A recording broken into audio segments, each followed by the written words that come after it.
Hello everyone, welcome back to Joey Plays and Build, where we play and build the Enchanted Paradise Park. Now the last video we built this awesome aviary for some of our lovely pterosaurs, like this Tapahara over here, and of course the queen of them all, the Quetzalcoatlus. Now today's video we're gonna build a desert theme attraction. Now it's gonna be a little bit challenging to make a desert theme into a temperate biome, but this is all we're here for. We're going to test the challenge and take risk. But I'm so excited to build this. We're going to have multiple species of dinosaurs as well. And let's get this build started. Now, I hope everybody is doing a-okay, doing well today. Now, today's video, we're going to build some sort of a desert attraction or like a dry oasis. This is the highest votes in my community poll that I posted, and I was very surprised that this one has the highest vote. I was kind of certain that the Jurassic Park one will get the most vote, but we're gonna do that after the desert one. Now, the reason why this is a challenging build because, well, when you think of desert, you think of a dry, oasis, arid landscape, hardly any water or foliage, but that is very kind of difficult when you have dinosaurs, especially multiple species of dinosaurs, and the environment, the biome that you're working with. Now, if we're working like some sort of Arizona or what is it, the Grand Canyon one, that will work and you could do an effective desert biome theme. But for something like a temperate, that's going to be a little bit challenging, especially if you have multiple species of dinosaurs with multiple species of needs. Now, that is the challenging part, but I feel like we have something going on over what we have here so far. Now, if you notice in the time lapse, I added the lagoon as a barricade. That's something very unique that I have never tried in building a habitat. We did it with the aviary, and I think we could do it with the lagoon as well. Plus, I want more marine reptiles in my park. The only marine reptile we have is the Mosasaurus, so maybe we should have more marine reptiles, giving them some love as well. Now, I divided the enclosure two parts. The far left, as you can see, that's what I'm building right now, is the herbivore, and then the far right is the carnivore. The carnivore habitat is very easy to do because they don't really need a lot of foliage, but the herbivores, they do need a lot of foliage. The herbivores that I choose, and it doesn't make sense, but these are the dinosaurs that I hardly use, so I want to use it in some sort of fashion in my park. Those are Camarsaurus, Chasmosaurus, and Sauropelta. Yeah, 3 dinosaurs. I don't think these dinosaurs don't get a lot of love lately. So I don't know where to fit them, and I feel like this is the only opportunity to fit these dinosaurs in. The problem is that these 3 dinosaurs do need a lot of certain types of foliage. Usually when I pick my herbivores, I kind of pick them precisely. Like, let's say if I want dinosaurs who only like ground fiber, I kind of group them up to only need ground fiber because they're just easier to implement. Here you have 6 different types of foliage. Ground nut, ground fruit. I think the whole entire paint is used here. So my idea, instead of having like a dry oasis type of desert, I kind of make it into like an arid landscape, like somewhere you see in the Himalayas, or, you know, something where they have like less water, but they have a beautiful amount of foliage, kind of like an arid plains. And usually if you notice, I keep their needs way in the back of the enclosure and only add the less foliage in front of the enclosure, as you can see right here. So that way it kind of gives you that illusion that it's still kind of like an arid desert, but not really. I do love the cactus, by the way, because the cactus kind of match the ground fruit, or what are they called? Cicadas? I call them ground fruit. So it does look like it has some vegetation going on. but it is very challenging to make it, and it is quite a challenge because it took me quite a while to build this. Now we are heading to the carnivore, but you notice right in the middle is a little resting area. We have a restaurant and a restroom and some sitting arrangement. The sitting arrangement doesn't it's pretty much of a useless item if you think about it, because the guest doesn't sit there, but it does give you like some sort of display, you know, a little touch into your environment, and that's what I did. The invisible fence is only there for just a minimum of time. I will delete them right after. Now, we wanted invisible fence, right, for the longest. They're not quite invisible as you can see. So, they're not really what we needed, but hey, what can you do? You know, it's still an invisible fence in the game. So right here, I'm building the carnivore habitat. We have 3 species of carnivores.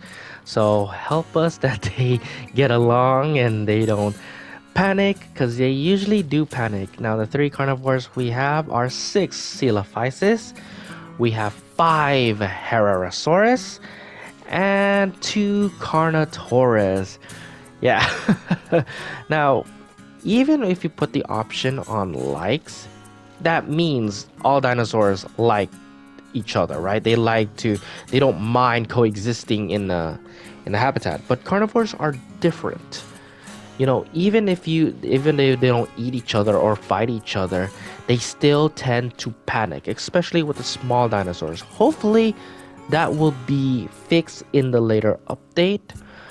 But it is what it is. I want to add more carnivores into my park as possible, and I want more carnivores into one enclosure. So here it is.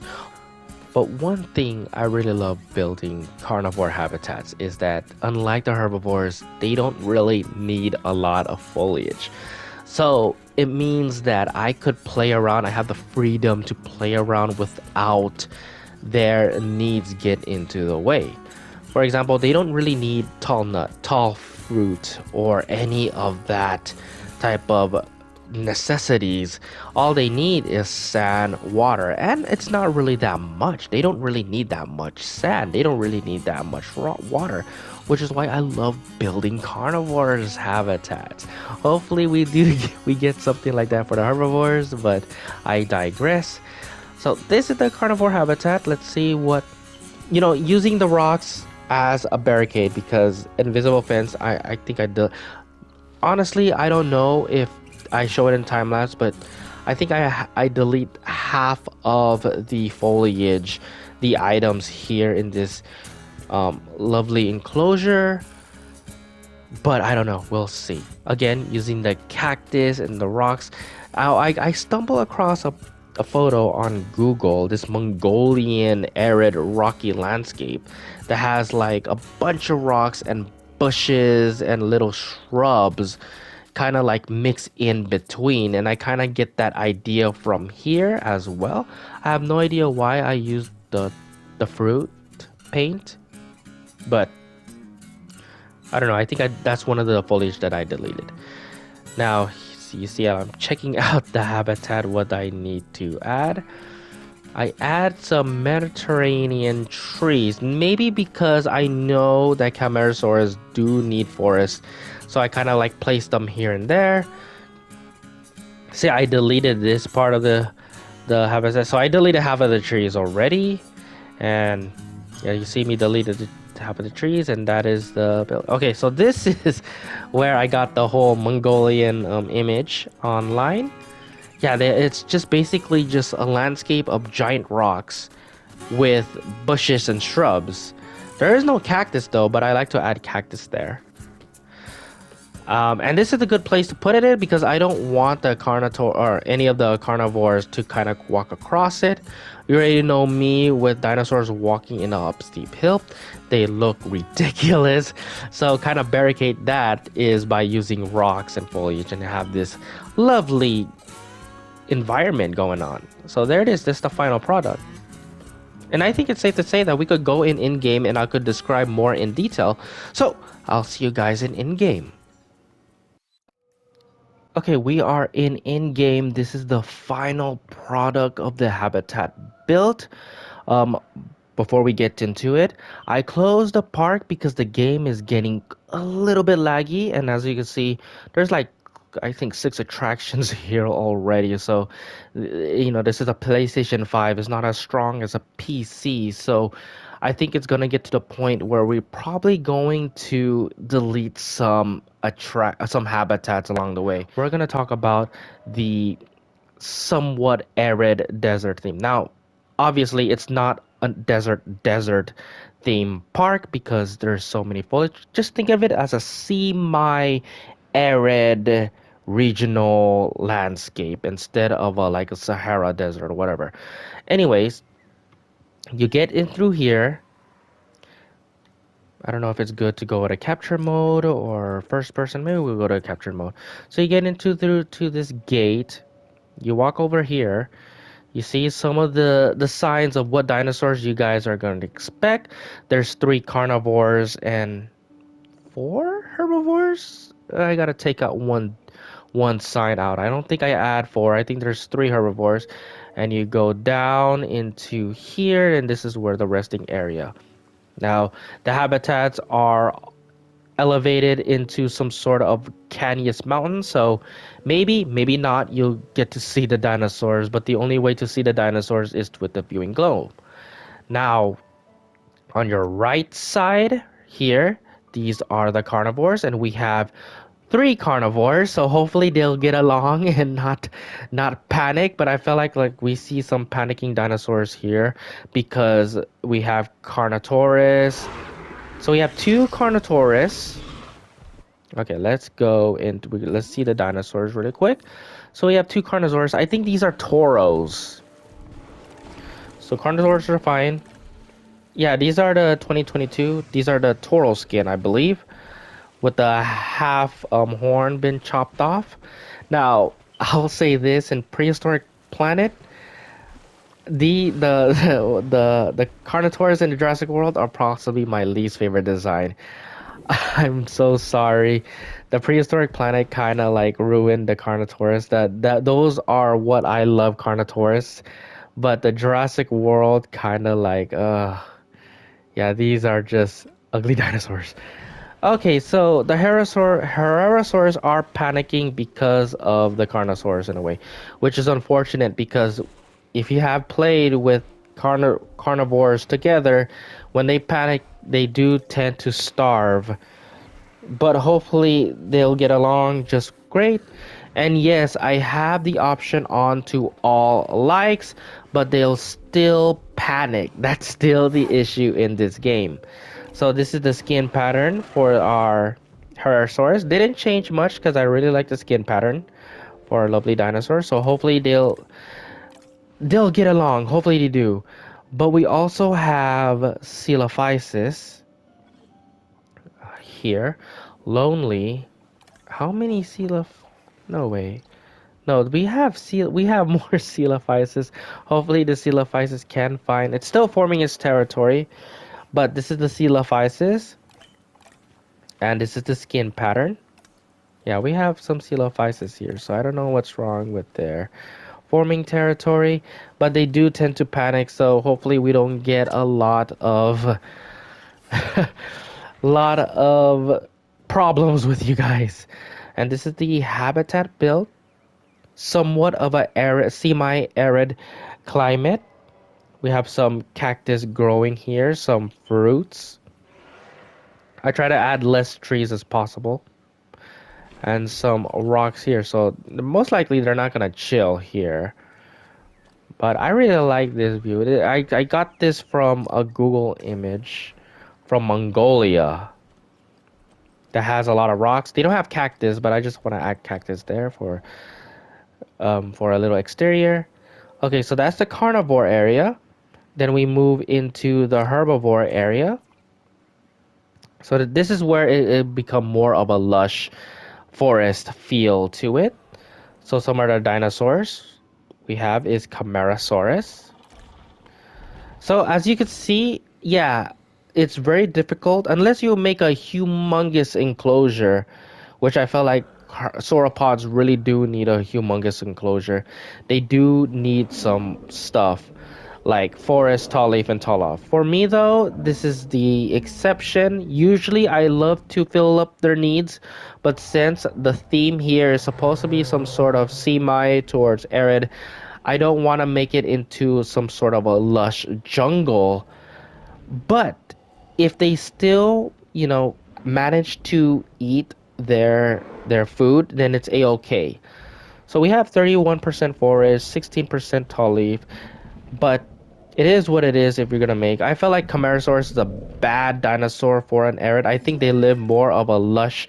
Okay, we have low health. Ah, okay, whatever. Anyways, this is their skin pattern. Now let's talk about the Sauropelta. Okay, so yeah, Sauropelta is one of those dinosaurs I hardly use. Usually I use Ankylosaurus as my armored tank dinosaur, but Sauropelta looks so beautiful. So again, the ground leaf is almost there, but I don't want to add any more foliage as it is. I feel like the environment is already in place. I doubt Sauropelta lives in some sort of hot environment, but you know, these I'm using these dinosaurs as not for the preference of the build, but because I hardly use them. So this is their skin pattern, Sorona Desert and Paparona. I really love these dinosaurs. Dinosaurs like the Sauropelta and the Nodosaurus, they becoming my favorite, and I've been neglecting these guys for a long time. Chasmosaurus is the opposite though, because these guys are giving me problems, especially playing in campaign. Okay, so again with the ground leaf, I feel like it's really good. It's the Camarsaurus is the one that needs a lot of foliage. Why sauropods are so annoying sometimes. So again, Sorona Desert and Little Base. These guys are so annoying. If you guys play campaign. Sometimes in the hardest difficulties. Usually because they do need a lot of. I no, they don't really need a lot of uh Chasmosaurus, but they are very picky and they'll break out if they have to. I don't know, maybe it's just me. Maybe the Chasmosaurus just hate me.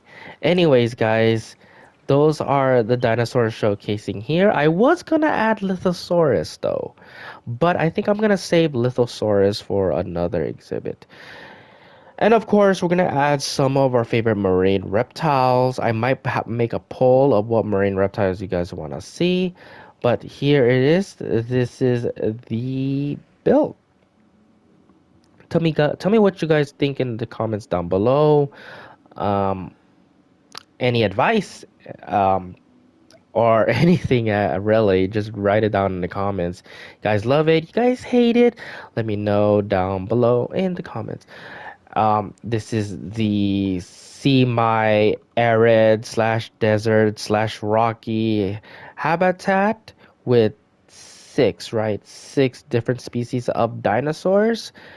And yeah, subscribe for more build as we're almost to 500 subscribers. It's a little dry area for a subscriber count, but we're gonna get there eventually. And yeah, I'll see you guys in the next build. Thank you guys for watching.